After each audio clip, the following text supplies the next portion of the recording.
friends, I hope that you are having a great day today. In my last video, I showed you how you could use paint, salt, and watercolor paints to write your name. Some of you may not have all of those things at home, so I wanted to show you a couple of other things, and in this video, we are going to use good old-fashioned construction paper, any color you want. And if you don't have construction paper, you could use the inside of a cereal box, like the brown cardboard side. You could use newspaper. You could use any other type of scrap paper, but so that this shows up nice and bright, you could even use a grocery bag. But so this shows up nice and bright, I'm going to use pink construction paper. I really like pink. So what I'm going to do is I am going to write my name. But instead of writing my name just with flat, boring letters, I'm going to make bubble letters. So I'm going to start at the very edge, and you're going to want to make it nice and big. So I'm going to write a B for brown. Notice I'm not bringing it all the way in because we're going to turn this into a bubble. And I'm going to give it a hole here and a hole here. So there's the letter B written as a bubble letter. I'm going to do the same thing with R. And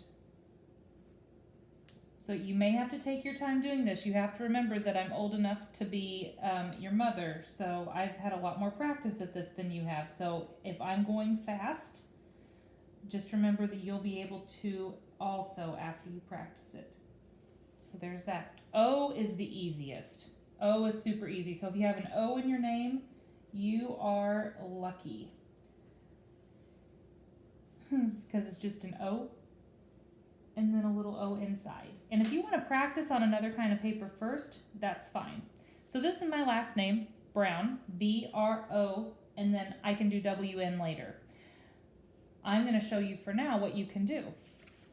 You can get your scissors, and I'm using grown-up scissors because I'm a grown-up, and you probably have smaller scissors at home, but it's the same way. That small part up there, that's where you put your thumb.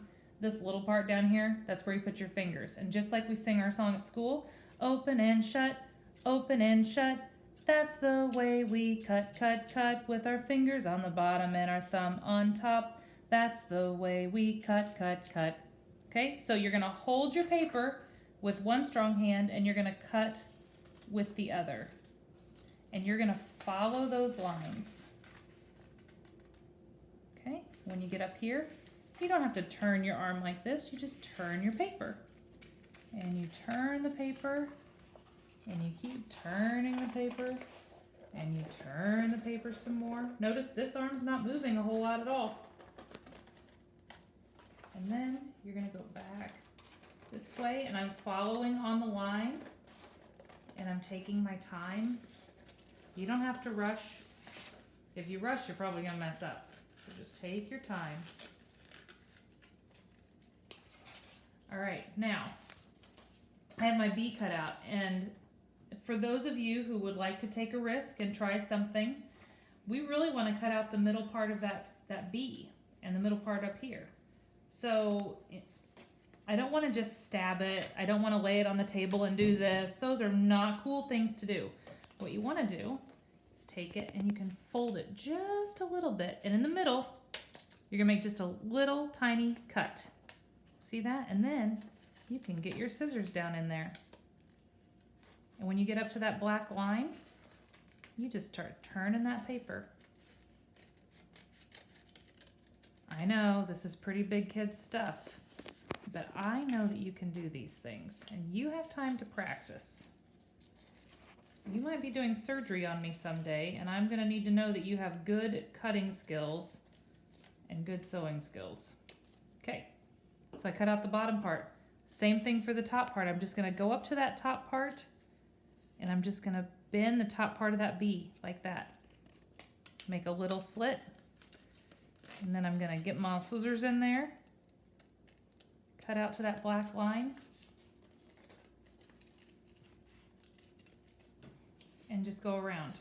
Now, you may be tempted to ask your grown-up for help. No. You can do this. You can do hard things. I want you to try to do this on your own the very best you can. I know that your grown-ups probably already know how to do this. I want you to learn how to do it, and you won't learn it unless you try it on your own. So there's your bee. And you know, in some places my black line's still showing through, in other places it's not. You can take your crayon in here and you can cover up some of those places.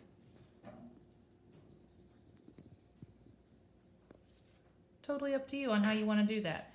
Then you can take your paper. I got just a little bit of water on there, not a big deal, because you know what? Water dries.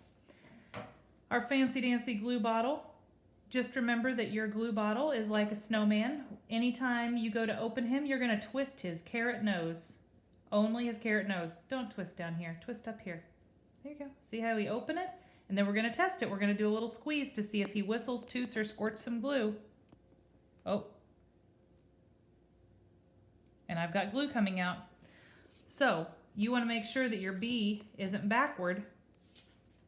So you're going to put your glue on the side that doesn't have any crayon markings on it, and you can just do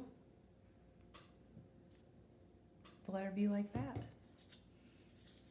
And then you're going to glue that down on your paper. Okay, and if you get glue on your fingers like I do, it's not a big deal. You don't have to run and wash your hands. It's going to dry on there, and then you can just pick it off, and then you can wash your hands when you're all done. So right here, I'm going to cut out my letter R, and it's that same idea that I just follow that line. I'm turning my paper, my arm's staying in one spot.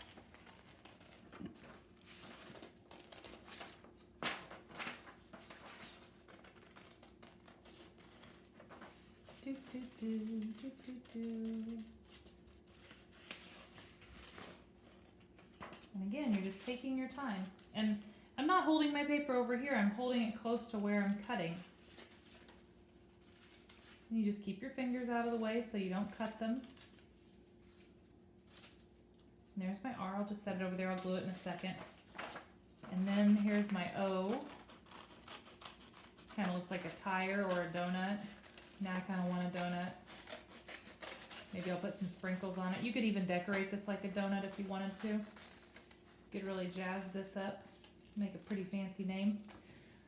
So there's your O. We're going to get to that middle part the same way we did for our B. We're just going to fold it. And don't squeeze it. If you squeeze it, you're going to get a line across the middle. And just whoop, little snip. And then I'm going to turn it and go out to the edge. And I'm going to turn this like a steering wheel.